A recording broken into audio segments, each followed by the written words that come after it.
Espírito Santo dentro de você se torna salvo.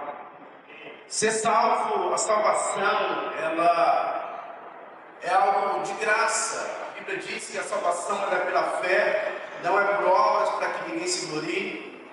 É um presente de Deus, é uma dádiva de Deus. Mas depois que nós nos convertemos, falta revelação ao que nós realmente temos que fazer, qual que é a nossa missão como povo de Deus. Tanto lugar onde a gente tem visto alguns entretenimentos, onde os líderes espirituais eles fazem campanhas e mais campanhas para entreter o povo. Existe a teologia da prosperidade, onde as pessoas começam a pregar como se realmente a vida cristã fosse levar os crentes a ficarem ricos, dando aos cristãos estratégias para que eles enriquecessem. E aí as pessoas vivem uma vida cristã sem propósito, elas não sabem qual que é o entendimento delas em relação à obra do Senhor. E o interessante é que a Bíblia diz que quando nós estamos no Senhor, nós geramos frutos e não obras. A vida cristã é uma vida de frutificação. Essa frutificação nós poderíamos chamar de vida. Quanto mais nós nos relacionamos com o Senhor, mais nós iremos frutificar. A flor de Deus não é na ponta do nosso braço. Nós não seremos recompensados pelo Senhor, sabe, pelas obras naturais que nós fizemos, mas é pelos frutos que nós geramos diante do Senhor. Então, na vida cristã, nós temos que gerar. Certa vez perguntaram para Jesus qual seria os dois, ou talvez o maior mandamento. E Jesus disse assim, livro de Marcos, capítulo 12, verso 30. Amarás, pois, o Senhor teu Deus de todo o teu coração, de toda a tua alma, e de todo o teu entendimento, e de toda a tua força. O segundo é: amarás o teu próximo como a ti mesmo. Não há outro mandamento maior do que esse. Essa semana o Senhor ministrou muito forte no coração sobre esse verso da Bíblia, nos mostrando que o propósito da nossa vida não tem a ver conosco. Tem muita gente que quer viver para si. E sabe, isso é o ápice de não viver o propósito, é o egoísmo. E é por isso que há muita destruição na terra, por isso que há muita confusão. Por quê? Porque as pessoas estão colocando elas o eu no centro. E aqui o Senhor vai dizer o seguinte: olha, a vida cristã não tem nada a ver com você, tem a ver em Deus, tem a ver com o seu próximo. Se nós olharmos para a nossa vida, irmãos, você vai perceber que nós estamos inseridos em um contexto onde tem 8 bilhões de pessoas, no mundo hoje. E aí o que acontece? Você percebe que Deus te colocou num contexto onde 8 bilhões de pessoas, o único rosto que você não consegue ver é o seu. Por quê? Porque você não é o centro, nós não somos o centro. Mas aqui o Senhor Jesus, Ele nos dá a orientação. Ele diz que novo mandamento Ele nos deu. E que mandamento é esse? Que nós amemos uns aos outros, assim como Ele nos amou. A vida cristã é recebermos revelação do quanto nós somos amados pelo Senhor. Isso é um fato, você e eu somos muito amados por Deus. O seu valor é medido pelo preço que foi pago por você. E qual foi o preço pago por você? Um alto preço. Deus deu o menor dele. Diz a Bíblia que o próprio Deus, vendo que na terra não havia nada tão valioso para te comprar, Ele decidiu Ele mesmo se fazer homem, vir viver nessa terra de uma maneira muito humilde, e Ele morreu no nosso e no seu lugar.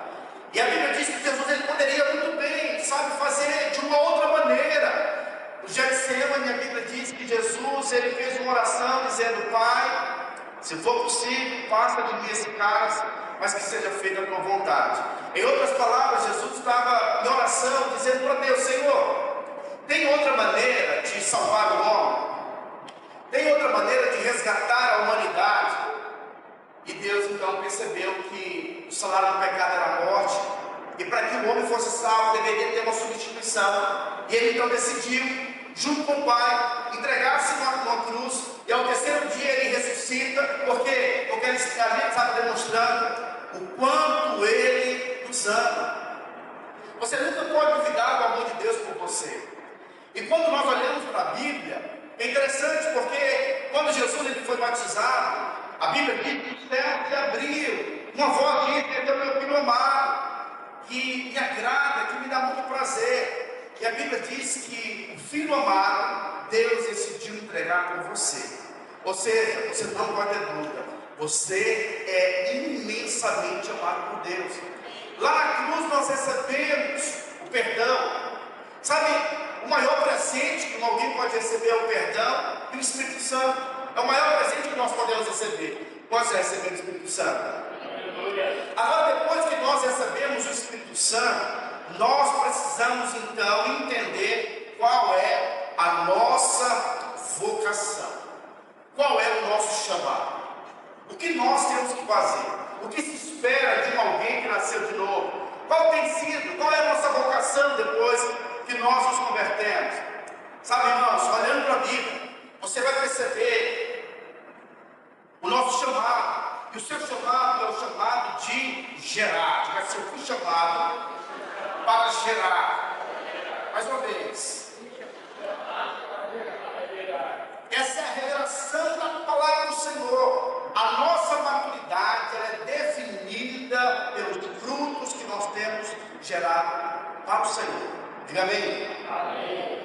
No livro de Mateus, capítulo 28, verso 18, Jesus disse assim, ó. Mateus, capítulo 28, 18. Jesus, aproximando-se, falou-lhes, dizendo: toda a autoridade me foi dada no céu e na terra. Ide, portanto, fazer discípulos de todas as nações, batizando-os em nome do Pai, e do Filho, e do Espírito Santo, e ensinando-os a guardar todas as coisas que vos tenho ordenado. E eis que estou convosco todos os dias, até a consumação dos séculos. Nós iremos ver que sempre vai existir, no meio cristão, no meio até do povo de Deus, dois grupos de pessoas. Vai ter aquele grupo de pessoas que eles estão fazendo coisas para Deus, e vai ter aquele grupo de pessoas que estão gerando para o Senhor. Aqueles que geram para o Senhor são aqueles que estão fazendo a vontade de Deus. Irmãos, honestamente, eu fico preocupado às vezes e com receio de nós chegarmos lá na glória, e ao chegarmos lá você descobrir que você viveu a sua vida aqui e não fez a vontade do Senhor. E a vontade de Deus ela é revelada na sua palavra. O apóstolo Paulo diz no livro de Gálatas que ainda que um anjo pregue para nós algo que esteja além do que está escrito, seja isso maldito. A vontade de Deus ela é expressa pela sua palavra. Deus fala conosco por meio da sua palavra. Quem quer conhecer o coração de Deus tem que conhecer a sua palavra. E a Bíblia diz então que no ápice de Jesus, ele tinha morrido, ele tinha ressuscitado. A Bíblia diz que ele apareceu no livro de Atos para mais de 500 irmãos depois que ele ressuscitou. E ele então aparece e ele libera uma palavra dizendo: olha, toda a autoridade me foi dada no céu e na terra. Ou seja, o diabo não tem autoridade. E a base da ação do diabo é sempre fundamentada na mentira. No livro de João, capítulo 4, verso 4, 1 João 4, 4, se eu não me engano, diz que o diabo ele é o pai da mentira. Não, na verdade, 1 João 4, 4 diz que maior é quem que habita em nós do que ele habita no mundo. Mas no livro de João, capítulo 8, capítulo 4, verso 8, se não me engano, diz que o diabo é o pai da mentira. Diga-se comigo: o diabo é o pai da mentira. Então ele fundamenta a vida dele com a mentira. Mas Jesus disse: toda a autoridade me foi dada nos céus e na terra. Tendo ele toda a autoridade, agora ele nos dá a missão que foi a missão para a igreja. E qual é essa missão? Vocês devem ir pelo mundo inteiro e fazer discípulo de todas as nações, batizando-os em nome do Pai, o que mais? Do Filho e do Espírito Santo. Sim ou não? E o que significa isso? E aí, irmão, eu quero falar para você. Isso aqui está o cerne do nosso propósito. Aqui, O Senhor Jesus, Ele revela qual é o nosso propósito no seu reino. Ele estabeleceu um reino. Ele disse que a autoridade nos foi dada. Nós deveríamos nos espalhar e fazer discípulos de todas as nações, batizando-os em nome do Pai, do Filho e do Espírito Santo. E a Bíblia diz que Ele estaria conosco todos os dias até a consumação dos séculos. Muitas igrejas, elas já entenderam que uma das maiores missões da igreja é ganhar o perdido. Se você converteu, teve experiência com Deus, mas ainda não ganhou nenhuma vida para Jesus, isso é um sinal de que você ainda não passou para o próximo patamar. Você ainda tem sido um alguém que não tem desenvolvido a sua vida espiritual, porque para muitos isso já é uma grande revelação, uma grande clareza. Ganharmos o perdido, nós acreditamos que vai ter mais pessoas no céu do que no inferno, sim ou não? E sabe como que essas pessoas serão alcançadas? À medida em que nós começarmos a falarmos do amor daquele que nos amou. E sabe, em relação ao evangelismo, nós precisamos entender que evangelismo não pode ser algo difícil. Por quê? Porque o autor do livro de Lucas diz que a boca fala, que o coração está cheio. Precisamos a cada dia entender o quanto nós somos amados, o quanto Ele tem cuidado de você. Precisamos de um relacionamento com o Senhor. Vai ter momentos em que o Senhor vai te acordar de noite para você falar com Ele. Vai ter momentos em que Ele vai encher o seu coração de graça, de favor, de vida. A nossa vida cristã não pode ser apenas uma religião. Precisamos da essência de um relacionamento com a sua palavra, ter a nossa mentalidade afetada pelo Evangelho. Precisamos ter experiência, uma história com o Senhor. Nós estamos vivendo um tempo que o Senhor te chamou, e agora é o tempo de você conhecer e ser conhecido por Ele.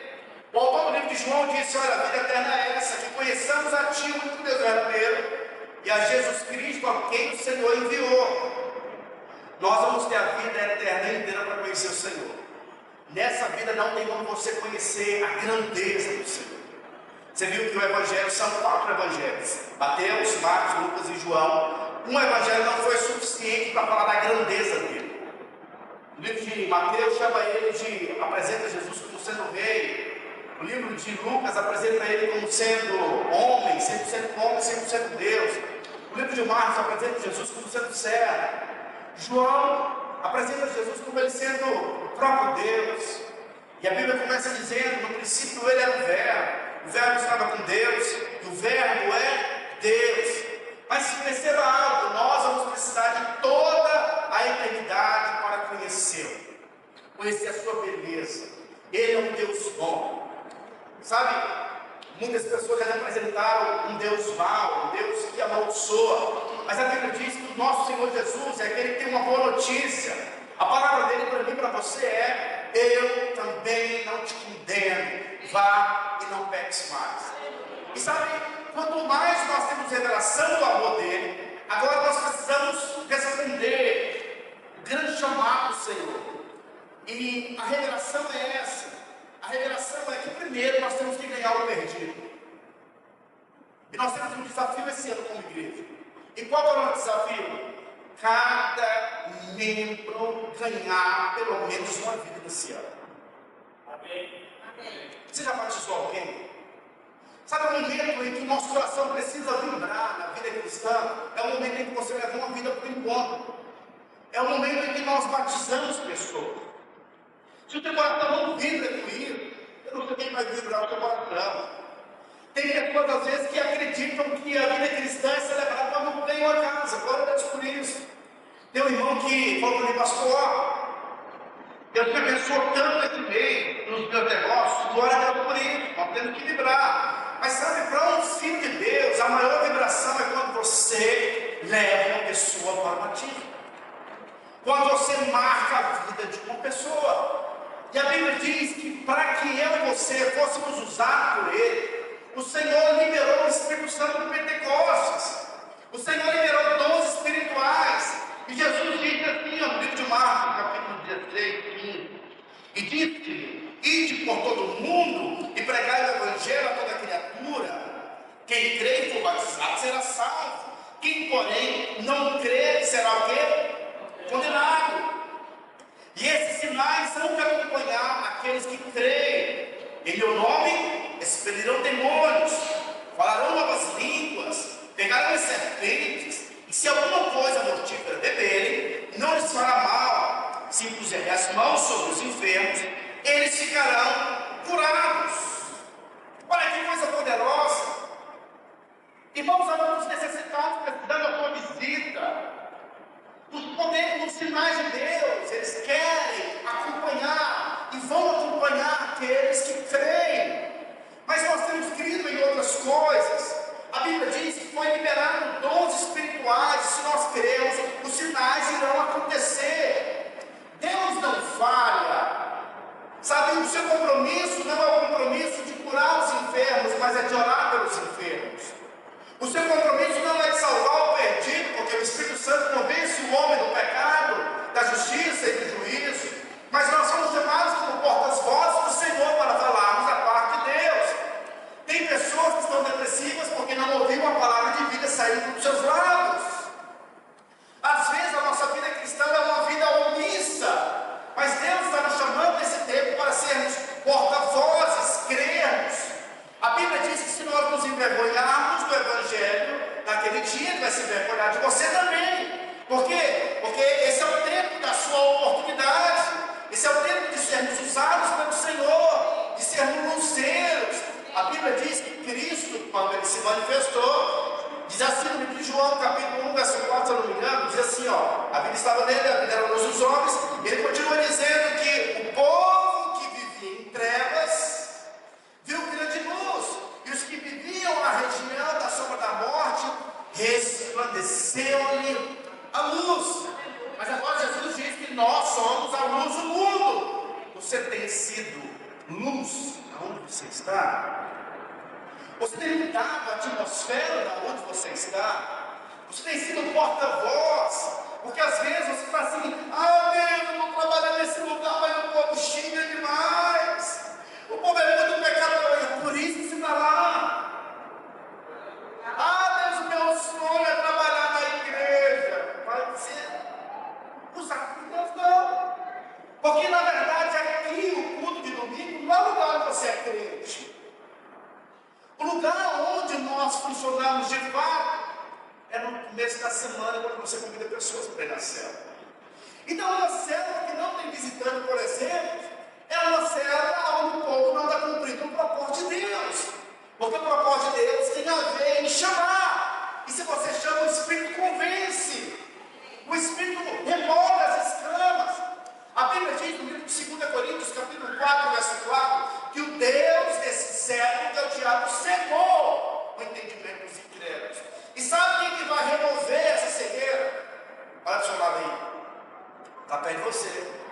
É você que vai ser esse instrumento que vai remover a cegueira. É você que vai ser esse porta-voz. É você que vai ser usado por Deus.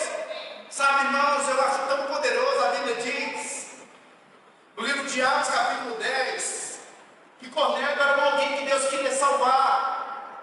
Cornélio estava querendo a Deus. A Bíblia diz que um anjo apareceu para Cornélio. E quando esse anjo aparece para Cornélio, ele fala com Cornélio, dizendo, Cornélio, as suas orações foram ouvidas, as suas esmolas foram aceitas, você é um cara de coração bom, Cornélio. Mas faz o seguinte, manda chamar Pedro, porque ele tem uma mensagem para você de salvação. E aí, a Bíblia diz então que Cornélio manda chamar Pedro. Pedro tem ali uma revelação do que estava acontecendo, que na verdade Cornélio, ele não era judeu, e Pedro só queria pregar para judeus. Mas ali Deus dá uma revelação para Pedro, e Pedro vai pregar. A Bíblia diz que eles recebem o Senhor, recebem o Espírito Santo, e a visita de um homem é superior à visita de um anjo. O anjo veio, o anjo se manifestou ali para Cornélio, para muitos outros homens. Mas se o anjo tivesse voltado para agora, todos eles iam para o inferno.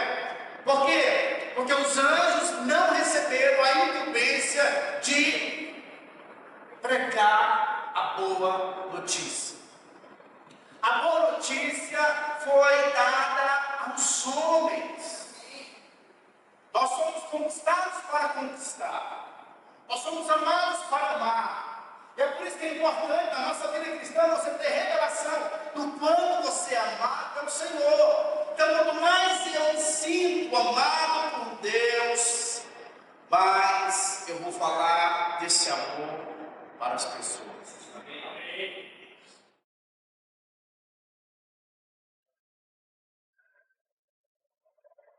Vou falar para você, o Espírito Santo vai nos tirar do espírito da timidez.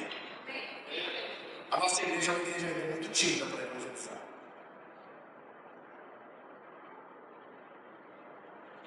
Eu nunca vi os jovens aqui indo para o semáforo evangelizar.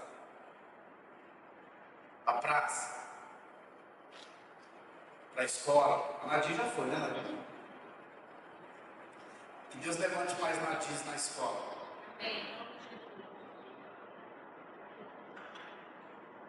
Os labaredas de fogo. Qual que é o problema?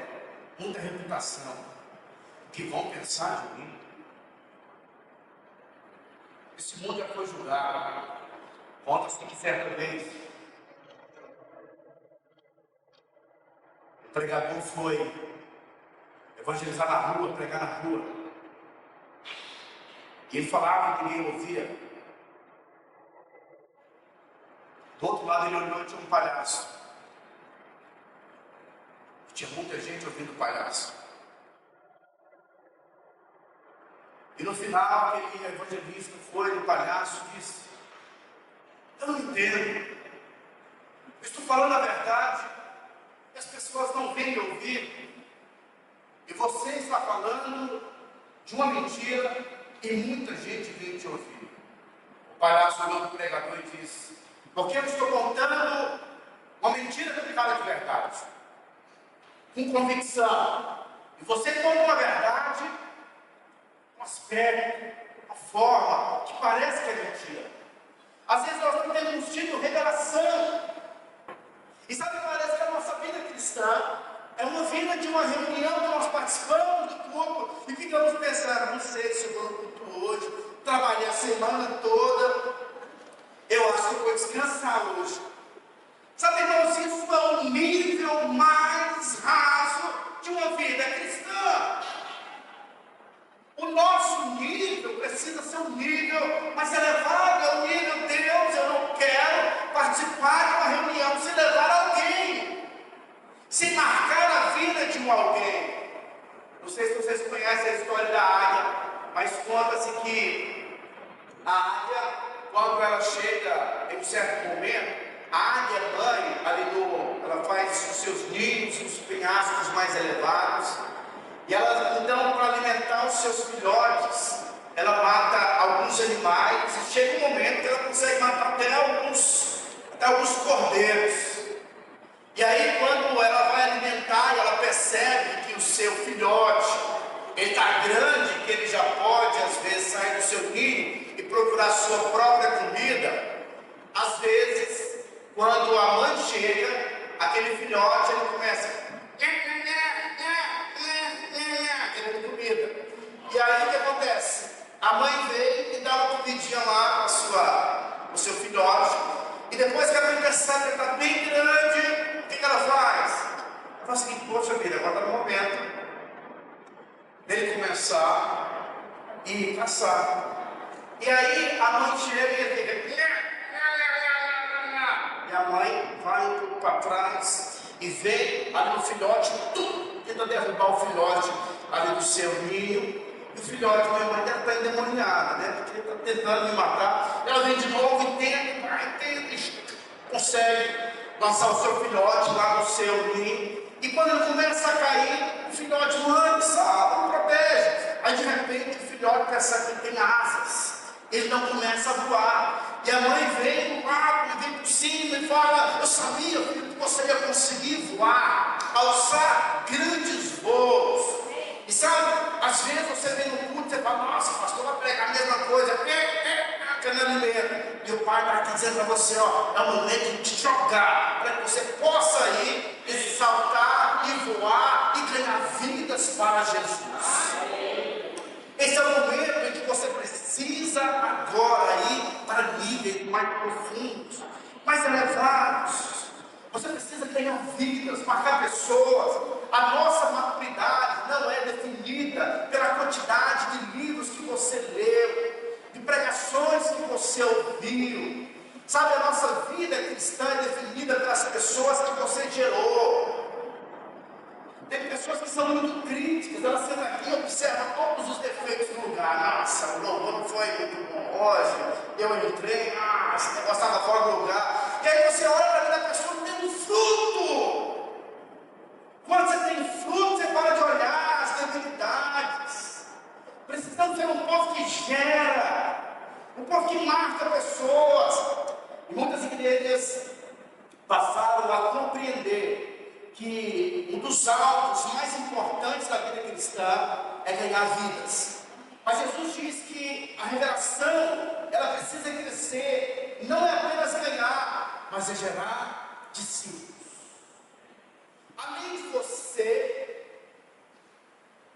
ganhar, você precisa fazer discípulos. Diga assim, fazer discípulos. Mais uma vez.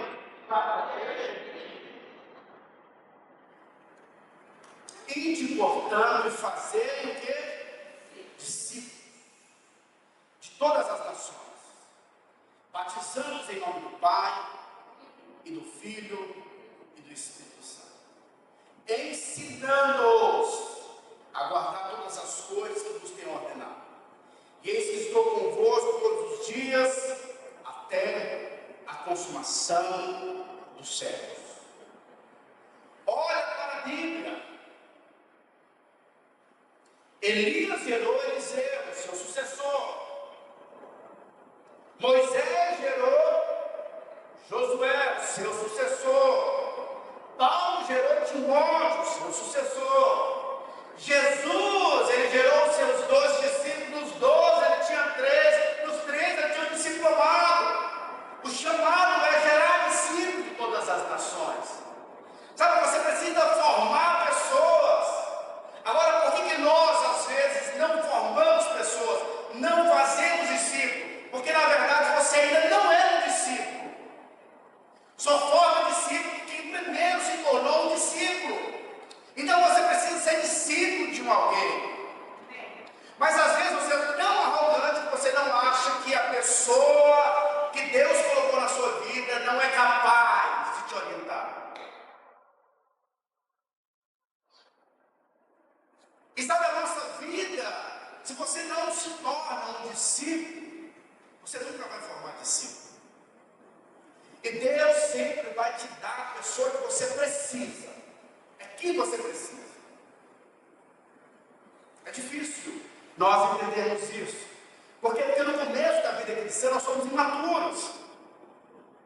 Porque é muito fácil, às vezes, nós queremos nos submeter a alguém que é muito qualificado, alguém que sabe uma caminhada bem extensa. Mas se você tornar alguém muito maduro, você não vai dar conta de andar com ela, porque o nível dela é outro. Primeiro você vai ter que responder com o Zezinho que Deus colocou na sua vida. Embora Saulo de Tarso era o discípulo de Gamaliel, quando ele se converte a Deus, coloca para ele andar com Ananias. Alguém que a Bíblia não menciona muito sobre ele. Possivelmente era alguém simples, que não tinha muita cultura, porque a Bíblia não fala muito sobre Ananias. Mas Paulo teve que se submeter. Teve que abrir mão do seu currículo, da sua, da sua experiência. Por quê? Porque no reino de Deus só cresce quem é humilde. E o que é humildade? Humildade é você reconhecer que você precisa de pessoas que falem na sua vida, pessoas que te orientam, pessoas que colocam limite, pessoas que você se conecta. E à medida em que eu tenho um líder, alguém que fala na minha vida, esse líder vai te treinar para que você possa cuidar de outros também. Eu preciso gerar pessoas para o Senhor. Eu preciso cuidar de pessoas. É alguém que pode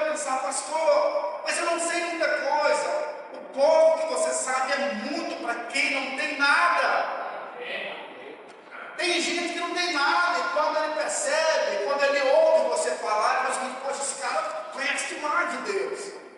Por quê? Porque você foi chamado pelo Senhor. Então assim, a revelação é essa. Eu lembro que assim que eu cheguei aqui, alguns irmãos andavam comigo e me deixavam na crise, porque eles até aprenderam a evangelizar, e eles falavam, pastor, eu evangelizei com fulano, eu falei para ele, vai para outra igreja, fica numa igreja perto da sua casa, porque o importante é que ela receba Jesus, né, pastor? Eu falei, não, filha, é mais ou menos igual aquela pessoa que gerou um filho, é o seguinte, agora você pode cuidar do meu filho. Não, não é assim. Quando você gera, você precisa agora cuidar, discipular, que a pessoa precisa ter o seu DNA. Já viu aquela expressão de que o pai é aquele que cria? Então, quando você começa a cuidar da pessoa que Deus deu a você, irmãos, para com esse negócio, não, vamos deixar o fulano cuidar, porque ele é mais experiente. Isso mata a igreja. Não, Deus vai usar você. Ah, mas eu não sou muito experiente. Pois é, mas toda experiência vem dos treinos. A primeira filha, qualquer coisa caía no chão, você lavava 3 vezes. O terceiro caiu no chão, você nem limpa mais. Você vai tomar aquele de copos para você, menino. Porque se tornou alguém mais experiente. A prima da Anne, a filha nasceu, e o pessoal para pegar nela tinha que pegar o gel para passar álcool na mão. Porque não era qualquer pessoa que podia pegar na criança, tinha que colocar álcool na mão. Eu lembro dessa. Você lembra não? Eu lembro. Isso escandalizou na época. Eu escolhi. Então assim, tem gente que tem tanto cuidado às vezes com os primeiros filhos, aí depois você vai amadurecendo. E eu falava assim, gente do céu, as minhas filhas é menina. Eu não vou poder trocar elas, porque são meninas. Irmãs, as duas eram basicamente assim, diferença de 1 ano. E as duas se borravam, aí uma para um lado, o outro para o outro, e tinha que resolver o problema. Por quê? Porque você vai aprendendo a fazer as coisas. Você tem que se virar aos 30. E sabe, isso é tão bom, quem é pai sabe que essa responsabilidade muda a sua vida. É o orgulho do pai dos filhos. Eu conversava com o Paulo, e falava assim para mim, pastor, estou tão feliz porque meu filho está fazendo inglês. Eu pago um preço para que ele possa fazer um curso de inglês. É bom ver os seus filhos crescendo, ver os seus filhos indo além de você, sim ou não? Amém. Sabe, a vida cristã não é diferente. Eu quero desafiar você. O Lucas Sábado chegou para mim e disse assim, pastor, nós temos que começar agora, pastor, fazer agora uma campanha para comprar cadeira para a igreja. Eu falei, é verdade, irmão. Sabe, nós temos agora que falar, não, agora, deixa comigo, pastor, porque esse ano nós vamos multiplicar esses cultos. Está alguém aqui? Porque Deus te chamou. Irmãos, eu fico tão assim, poxa vida, vai ter agora o nosso encontro da supervisão. A videira de Catanduva, a videira de Mirassol, a videira de São José do Rio Preto e a videira de Barretos. Amém. Nós iremos para o encontro para salvar vidas para Jesus. E sabe que não faz sentido você não ir. Você precisa organizar a sua agenda, porque isso é parte do mover de Deus das nossas vidas. Isso é sinal da nossa maturidade espiritual. Mas não seja alguém que fica pensando só no seu umbigo. Pastor, eu não posso, eu estou trabalhando. Deixa eu falar um negócio. Se você está trabalhando, trabalha no final de semana, eu quero te contar um negócio aqui, uma história que você não sabe. Se você trabalha no final de semana, no sábado, se você optar a desejar no seu coração ir, Deus vai abrir as portas. Amém. Deus vai tocar no coração do seu patrão. A Bíblia diz que o coração do rei está nas mãos do Senhor. Então a grande questão não é o seu patrão, é você. Você quer ir? Porque se realmente você quiser ir, ninguém vai te impedir. O grande impedimento está em você. Então nesse processo de formação de discípulo, é o nosso chamado. Você foi chamado para marcar a vida de pessoas. É isso que está no coração do Senhor. Tem alguns versos da Bíblia que intrigam o meu coração. Um deles é Mateus capítulo 7, verso 21. Mateus capítulo 7, verso 21 diz assim, ó. Nem todo o que me diz, o quê? Mas aquele que faz a vontade de meu, mas aquele que faz a vontade do meu, mais uma vez, mas aquele que faz a vontade do meu, porque está no céu. Pode continuar. Muitos naquele dia hão de dizer: Senhor, Senhor, porventura não temos nós profetizados em teu nome? Em teu nome não expelimos demônios? Em teu nome não fizemos muitos milagres? Então lhes direis explicitamente: nunca vos conheci, apartai-vos de mim, os que praticais a iniquidade. A palavra iniquidade no original seria os pecados interiores. Tem gente que usa os dons espirituais para se promover. E a Bíblia diz que os dons são irrevogáveis. Uma vez que você recebe o dom de Deus, Deus não tira o dom, ainda que você faça coisas erradas. Tem muita coisa que a gente não sabe explicar, mas Paulo diz que todos nós temos que prestar conta. E a Bíblia diz que esse povo aí, Paulo, é crente. Eles estão chamando Senhor. Quem não nasceu de novo chama ele de mestre, de rabino. Mas quando o público chama de Senhor, e esse povo, além de chamar de Senhor, de reconhecer o senhorio de Jesus, eles estão sendo usados com dons espirituais. Mas a Bíblia diz que esses não estão fazendo a vontade do Pai. E qual que é a vontade do Pai? Gerar. Amém. Não é fazer, é gerar. É marcar a vida de pessoas. Paulo disse no livro de Gálatas, capítulo 4, verso 19, se não me engano. Ele diz que até agora ele está sentindo dores de parto, até ser Cristo formado. Meus filhos, por quem de novo eu sofro as dores de parto, até Cristo ser formado em vós. Aleluia. O que Paulo está dizendo? Você quer fazer a vontade do Pai? Isso vai gerar dores de parto. Se orar para a pessoa, cuidar dessa pessoa, orientar essa pessoa, consolidar essa pessoa. Tem gente às vezes que fala o seguinte: meu Deus do céu. Tem gente que está dando tanto trabalho, porque depois elas vão dar muitos frutos. Amém. Vale a pena, irmão. O Lucas está assim: eita, por mim que deu trabalho. Mas ela está dando fruto. Irmãos, a Silvana nem conta. Mas Silvana, e agora todo mundo fala: gente, mas é tão bom estar perto da Silvana. Agora que é bom. Aleluia, glória a Deus. Agora que é bom, mas tem um trabalho demais. Mas cresce.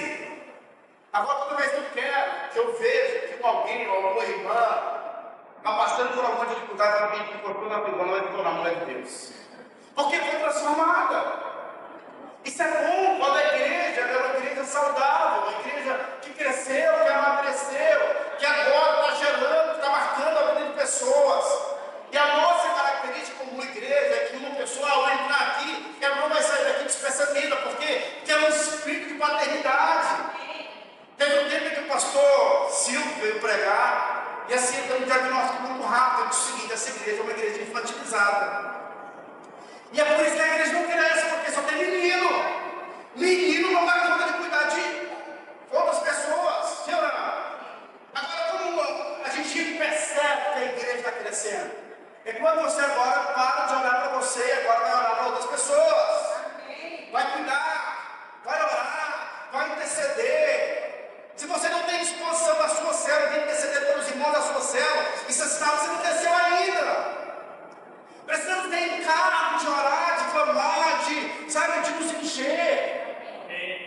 Sabe, você vai ter que ter aquelas pressões da sua ovelha de fazer perguntas, você não saber responder, e você ir para a Bíblia e dizer: eu preciso crescer. Você tem que ser confrontado ao ponto de: poxa vida, eu nunca li a Bíblia toda, tem que ler a Bíblia.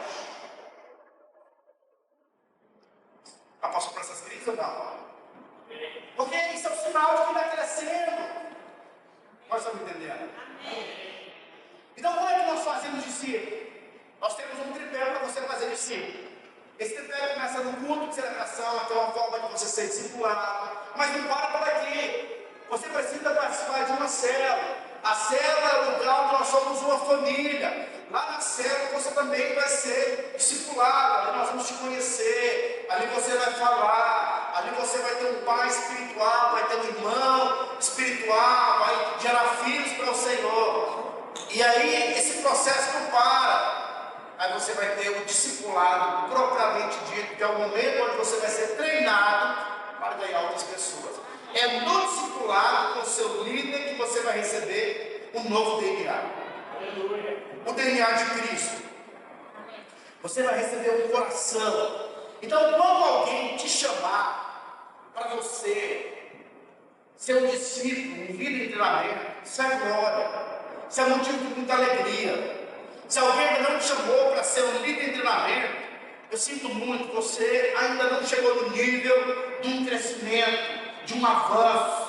É um privilégio quando alguém olha para você e diz o seguinte: olha, eu quero te chamar para você ser o meu líder de treinamento. Porque esse é o sinal de que a pessoa está vendo em você uma capacidade de responder o grande propósito do Senhor, a grande comissão do Senhor. Mas a Bíblia diz que no discipulado é um lugar de morte. Jesus disse: olha, se alguém quer ser meu discípulo, tem que negar a si mesmo, tomar a sua cruz e me seguir. Agora, as pessoas não querem morrer para si mesmo. Jesus diz que nesse patamar do discipulado é o lugar onde Jesus chama algumas pessoas e ele diz o seguinte: siga. E alguns disseram: Senhor, deixa eu enterrar o meu pai. E Jesus diz: olha, que os mortos enterrem seus mortos. E um outro diz: Senhor, deixa eu despedir da minha família. Jesus fala o seguinte: quem colocou a mão no arado não pode olhar para trás, siga o Senhor. E aí, para outro, Jesus expulsa o demônio, que era o gadareno. Depois que ele expulsa o demônio, o gadareno diz o seguinte: Senhor, deixa eu te seguir. Mas Jesus diz: não, você não. Você vai voltar para sua casa. Por quê? Porque o preço para você é diferente. Andar comigo é fácil. Difícil é você ir lá para a sua casa, onde tem um monte de endemoniado. Você vai ser usado lá. Então, cada um de nós tem um preço a pagar. Quando você vem para o nível do discipulado, é um nível também em que você vai ser perseguido. É interessante que o apóstolo Paulo, escrevendo a Timóteo, ele disse assim: olha, todos aqueles que decidirem seguir a Jesus, eles serão perseguidos. Olha que coisa interessante. Nós não podemos aceitar algumas coisas na nova aliança, como por exemplo, enfermidade. Você nunca pode atribuir enfermidade a Deus. Miséria. Você nunca pode atribuir a miséria ao Senhor, porque Ele levou essa maldição na cruz. A condenação eterna. Você não pode ter medo de perder a salvação, porque uma vez salvo eternamente. Mas quando você fala de ser um discípulo, haverá perseguições. Às vezes em casa. E Jesus disse: olha, aquele que não, às vezes, deixar pai, mãe, ou às vezes contrariar a esposa, filhos, por causa de mim, não é digno de ser chamado meu discípulo. Esse princípio de livre de ser um discípulo, às vezes você vai ser perseguido. Você não vai ser maior que o seu mestre. E assim, que perseguição é essa? Olha, eu acho que você está indo demais na igreja. Tem curso na igreja, discipular, sério. Você não quer levar a sua campana, não? Não tem mais tempo, nós dois? No dia da sua célula, tem um aniversário. de alguém que você gosta. É a cruz que vai ter que definir qual é a prioridade. Agora não é todo mundo que vê nesse livro. Mas quando você vê esse livro, é nesse livro que Jesus fala o seguinte: eu não vou chamar vocês mais de servos, agora eu vou chamar de amigos, porque o amigo sabe o que está no coração do seu Senhor.